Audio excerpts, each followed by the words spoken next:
So if I need to develop that mastery mindset, Yeah. what are the three steps that you talk about this, seeing, doing, and taking feedback as one principle, and there are many maxims within this framework that you have put out Yeah. there. So Well, talk to me about, I'm actually in this job, and I'm a programmer, or I'm an architect, or I'm a musician, or I'm a I'm somebody who's running my own business, and yeah. I'm somebody who wants to build this mastery mindset. So which Hmm. means that you got a fantastic framework that I saw with these 12 maxims that are coming in under these three, I would say, pillars, which is seeing, doing, and taking feedback. So Yeah. talk to me about it, and therefore if I were to build a discipline in my head on how I need to do it, uh, talk to me about a few interesting points. I'm sure they will pick up the stuff from the book, but give me some large headlines which help Yeah. me understand what the process is.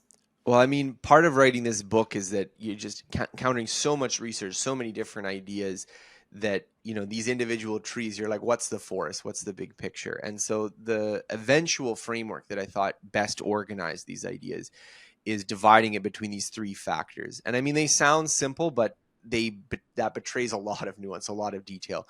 So seeing, doing, and getting feedback. So seeing is the idea that most of what we know comes from other people, Hmm. that human creativity, human problem solving is like the tip of the iceberg of all the cultural learning, all the transmitted knowledge that we get from other people. And so to achieve excellence in any field, you are really standing atop mostly knowledge created by other people.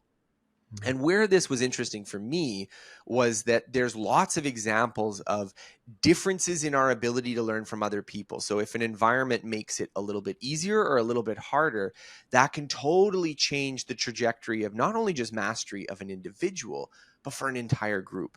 So Hmm. the story that I open the book with is one that was given to me by the blogger John Green, talking about Tetris proficiency. And this is, not something that is really important for our jobs or for our work, but I thought it was beautiful because it illustrates something that is deep and important across many fields. And here's the idea. The game comes out in 1990. People are obsessed with it. They're witnessing falling blocks, but the best players, the people who they're keeping world records about, are nowhere close to as good as like 13-year-old kids are today.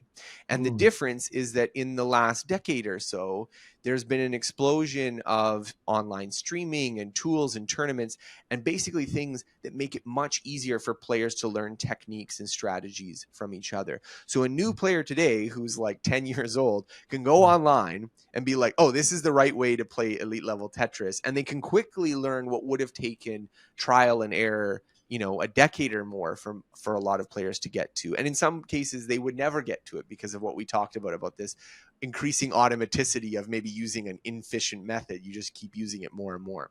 And so this idea of seeing is very important because essentially in our work, in our professional lives, it's huge because yeah, you can learn stuff from school, and that does give you a foundation. Certainly in the hard sciences, the STEM fields, you need it to be able to work. But so much of what matters for performing at the frontier of a discipline is not taught in school. It's taught in the field, in practice. And Hmm. so if you are in a company that's doing cutting edge work and you are able to witness the best people doing it, you're able to see their explanations. I mean, that can be orders of magnitude difference. You can be the smartest person in the world, but if you're working at the wrong company, you're not going to make an important contribution. And that's an unfair truth, but it is also something that's very important to recognize, is that being able to see and learn from other people, it's huge. Do is the obvious idea that we get better through practice. And I spend a lot of time talking about exactly what practice is doing, exactly what it is doing to make us better. Because on the one hand, practice is essential. You can't avoid it. But on the other hand, there's some misconceptions about what practice is doing and about what the best way to practice is. And so I spend a lot of time talking about, how we can kind of, in some ways, overcome our own brain's tendencies to like do practice that isn't as helpful for us. And then finally, feedback. This is so important. And I open this section of the book talking about how there's whole fields where experts are supremely confident and they actually are very mediocre in their ability to make judgments or that we would normally expect of experts. And the reason is simply that if you don't have good feedback, if you're Mm. not getting information from your environment that's allowing you to adjust and calibrate your skills, basically it's just what we talked about. You keep doing something, you get more and more confident, you get more and more comfortable, but your improvement pretty much flatlines. And Yeah. so these three ingredients are important, but they are really just a starting point for thinking about how you're learning, because it's not like this is a trick or a technique. It's Mm. bigger than that. It's more like, okay, if I'm in an environment where learning from other people is going to be hard, I could be the smartest, most hardworking person on the planet, and I'm not going to make progress in this skill. Mm. If I'm in a field which has poor feedback, then I got to be very careful, because I can be feeling really confident and still be making lousy predictions. And similarly, if I'm doing the wrong kind of practice, you can spend 10,000 hours and not become world class at anything. So I think there's both potential and danger here. And so that's why I think it's so important to understand these principles.